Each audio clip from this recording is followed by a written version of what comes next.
Good evening, everyone. In our last session, we explored what self-esteem is, that internal judgment of our own worth, and where it comes from. We saw how low self-esteem can constrain a life, how contingent self-esteem leaves us fragile, and how our sense of worth is fed by both internal anchors and the quiet gauge of social acceptance. Tonight, we go deeper. We'll explore what self-esteem does, how it shapes the way we handle joy and disappointment, how it stabilizes or destabilizes from moment to moment, and how the deepest roots of our self-worth may stretch all the way back to childhood, to the voices of the people who raised us. Part 1: Mood Regulation: How we handle the emotional weather. One of the most consequential differences between high and low self-esteem lies in how we manage our own emotions. Research by Wood, Hempel, and others has mapped two distinct patterns. People with high self-esteem tend to savor positive events.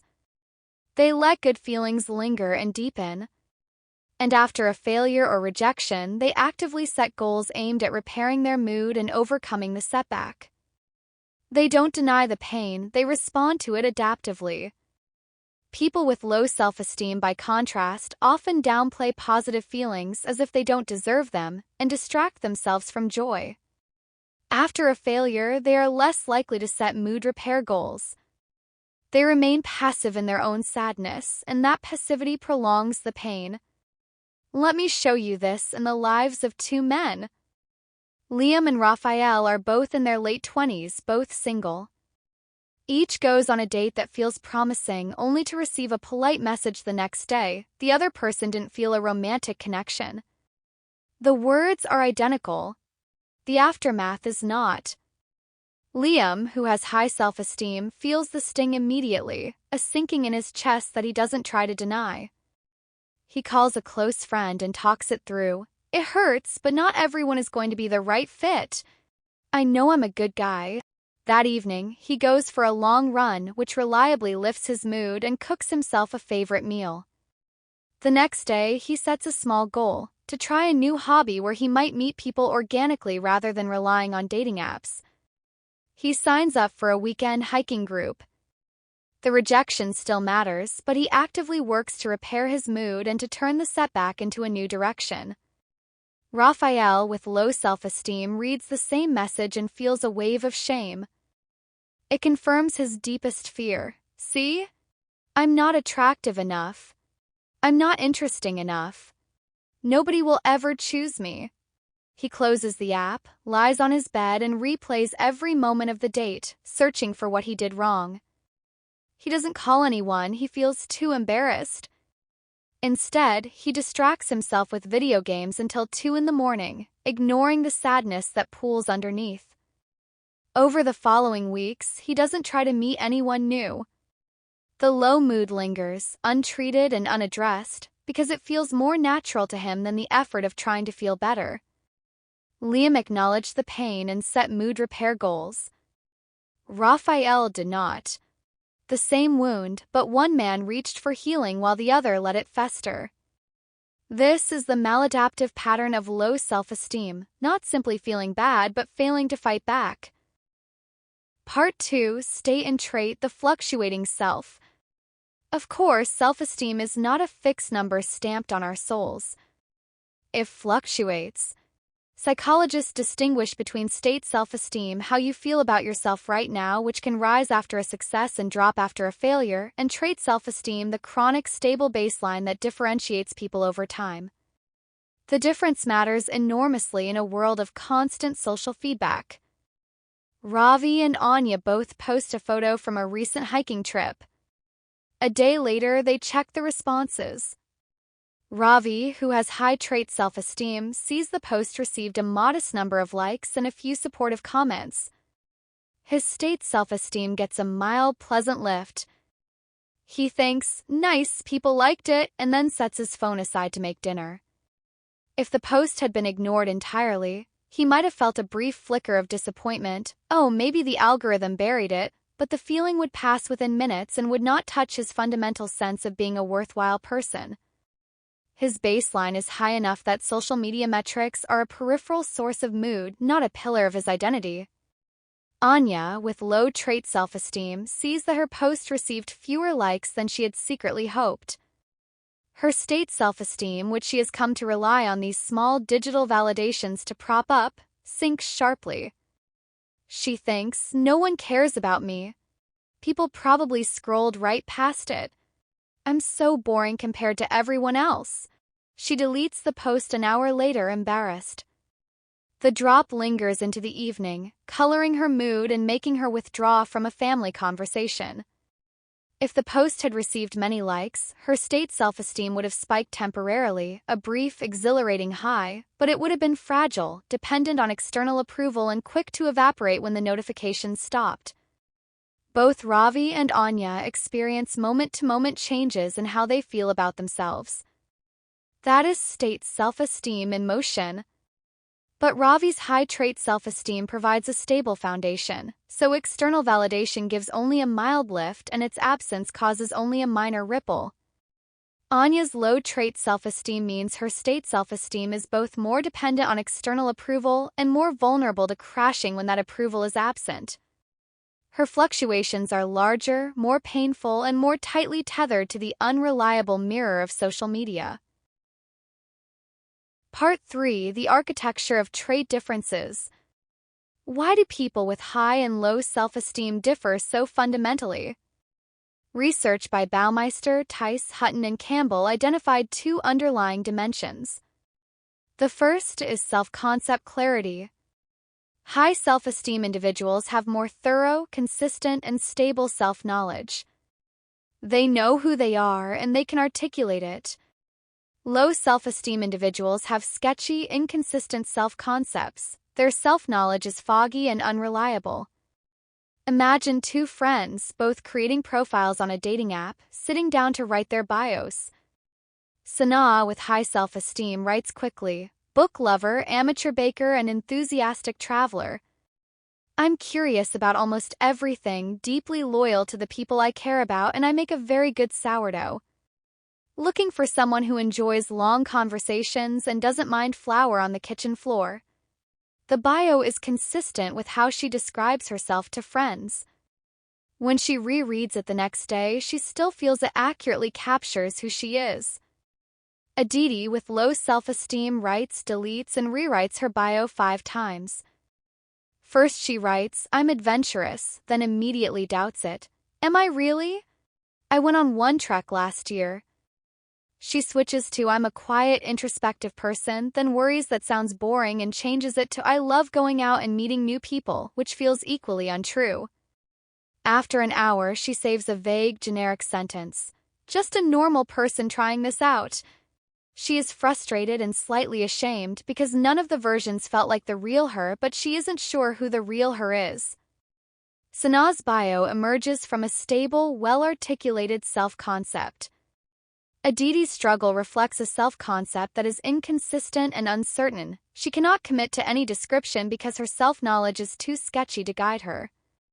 High self-esteem provides the clarity to say, this is who I am, without hedging.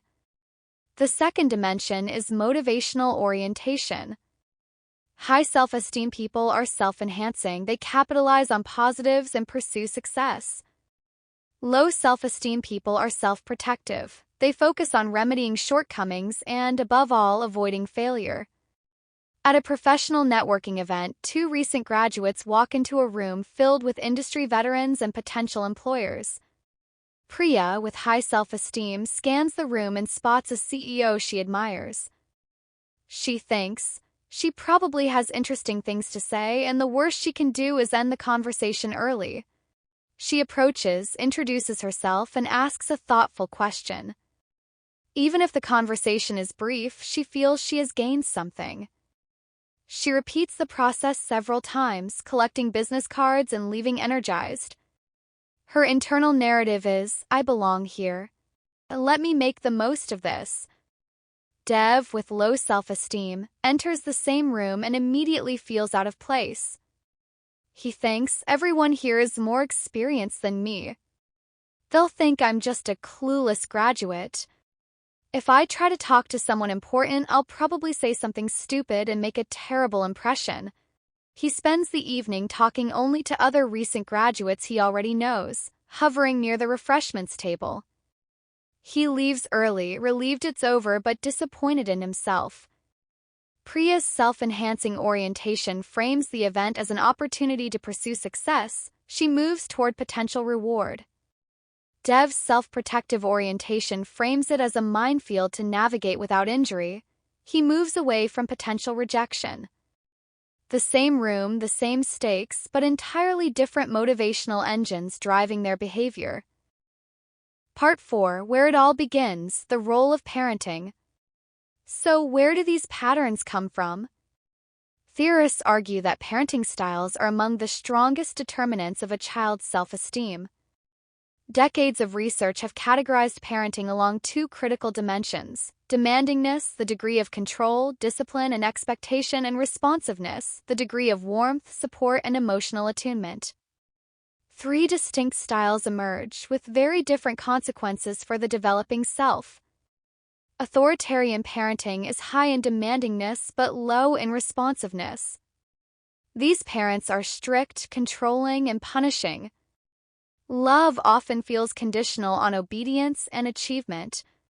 Children raised this way tend to have lower self-esteem because excessive criticism and a lack of warmth erode their confidence in their own abilities. Permissive parenting is low in demandingness but high in responsiveness. These parents are warm and supportive but set few boundaries or rules.